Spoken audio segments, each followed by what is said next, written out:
You've seen the commercials. Retirement is supposed to be fun and exciting and a time where you can relax and enjoy the fruits of working and saving all those years. We get to travel, spend time with our loved ones, go and see and do all the fun things.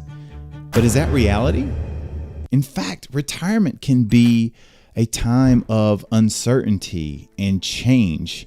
And for a lot of people, it can come with an identity crisis. Who are you going to be? What are you retiring to?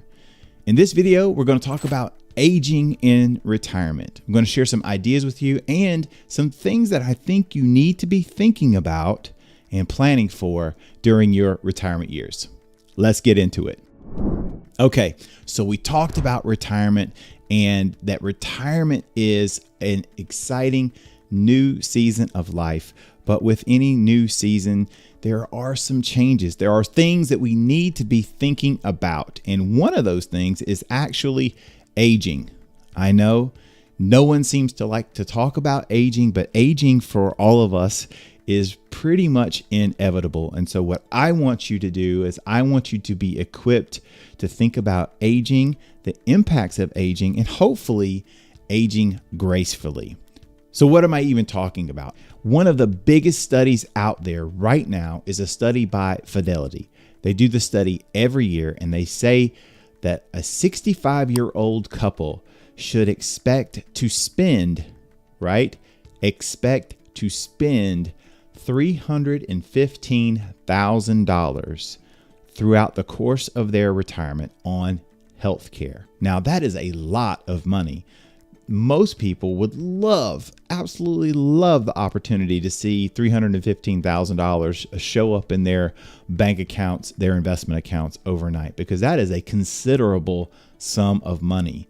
Have you thought about the impact spending $315,000 on healthcare alone would have on your retirement and your retirement lifestyle? That's something that is being borne out each and every day by Americans, and it's something we need to be thinking about. It's not just retirement fun, travel, do the fun things. It's also, how do I take care of myself? Where do I go to the doctor? What kind of medications am I going to be on? What treatments may I need? Those are everyday healthcare costs, not long-term care. There is another study done by the IRI that says for couples over age 65, they spend up to 2 times more on health care. Up to 13.2% of their retirement spending is on health care. And for people over age 75, that's 15%. Over 15% of their retirement spending is on health care. So one of the things that we are seeing that is borne out in the data is that as people age in retirement, more and more of their income is being diverted to healthcare costs and helping them with healthcare expenses. Are you planning for this? Have you talked about this?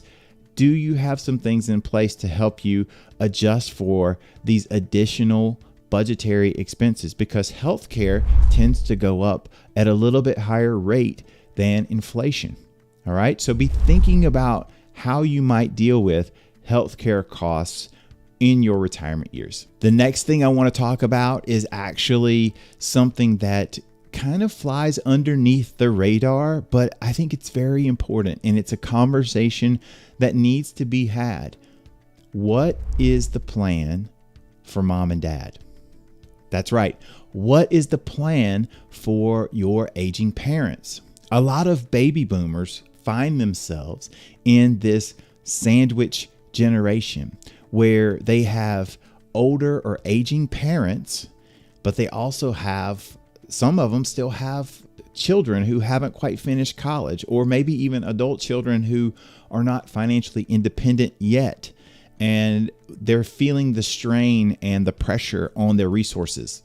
Have a plan in place for your aging parents. Now, I know from experience, a lot of older folks don't like to talk about their finances. They don't like to talk about what's going on.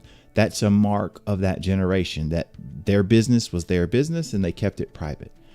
Well, we need to know. And when I say we, what I really mean is you need to know what mom and dad's plan is. Do they have long-term care insurance? Are you their long-term care plan? Do you have siblings? Have the siblings discussed who's going to step in and take care of or help pay for mom or dad's care? Is there money to even help pay for mom and dad's care? These are essential family questions, and we should no longer make them a taboo, right? We need to have these type of conversations because I believe we should take care of our parents, but I don't believe it should catch us by surprise. I think we should have some kind of plan or understanding in place of how we're going to do that. And so have a plan, discuss with your aging parents, like, hey, just want to check in. How are things going? You want to also be attuned to the signs of when they may be starting to have some issues with memory loss, with, not taking medication, with having trouble doing activities of daily living. You want to have a plan in place and have a conversation about that. The last piece that I want to talk about is this idea of second order thinking. It's really easy to look at a problem and say, okay, here's the problem. Here are the potential solutions. So I talked about, aging and retirement. We all know I hope we all know what day of the year our birthday comes on. So we get an idea of the pace at which we are aging and that our bodies are adapting to getting older. We have an idea of what's going on in the healthcare system. But I want you to think about some second order effects, things that may not be initially top of mind, but may reveal themselves later. One of those things is that by the year 2030, all of the baby boomers in our country are going to be over age 65. They're all going to be eligible for Medicare. They're going to be able to use the resources, our healthcare system, doctors, nurses, teledocs, virtual visits. They're going to create a strain on the system. And it's not because of anything more than just the size of that generation. What kind of impact is that going to have on medical care in the future? Many of these baby boomers are doctors and nurses and healthcare professionals. They're also going to be retiring. Have we done a good job of replacing these people? Or are we going to place more and more demand on a system that's less and less equipped to handle that demand? What does that look like for you? Are you someone who needs a lot of medical services? How can you be preparing for that? How can you be trying to adjust or adapt your lifestyle where you may need less medical services in the future? And so this is one of my favorite things to actually talk about is getting healthy. Getting healthy. How can you be adjusting your lifestyle so that you are healthy in retirement, so that you are vital in retirement? You're able to go out and be active, spend time with your family, spend time doing things that you love to do, spend time volunteering or engaging in causes that give you a sense of purpose and meaning.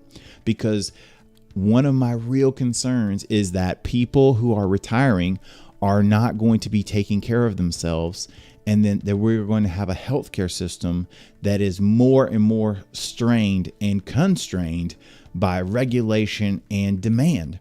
And so I want you to be thinking about these things. What are some of the second order effects that could be happening in the years ahead that we haven't thought of yet? From a financial standpoint, think about potential cost increase to your Medicare Part B premiums. From a tax standpoint, if you are a high earner or you stand to make high income in retirement, we may see an increase in the IRMA taxes, which adjust your Medicare Part B premiums even higher because of your taxable income in retirement. Could these limits for those taxes actually be lowered where more people are going to be paying more money for Medicare Part B? These are things that have not happened yet, but they're things we need to be thinking about, things that we need to be planning for, and so that they don't catch us by surprise if they do happen, and that we have a plan in advance. So hopefully that this video has given you some real things to think about, right? Aging and retirement does not have to be a bad thing. We want you to age gracefully. I want you to be vital in retirement. I want you to be energized and healthy. What are some of the changes that you can be making today, either in your financial plan, your personal life, or with your health, that can be helping you be more energetic, more ready to enjoy retirement as a season that you plan for it to be? Drop those thoughts in the comments. Let me know. Like and share this video. Thank you for watching. As always, I'll talk to you next time.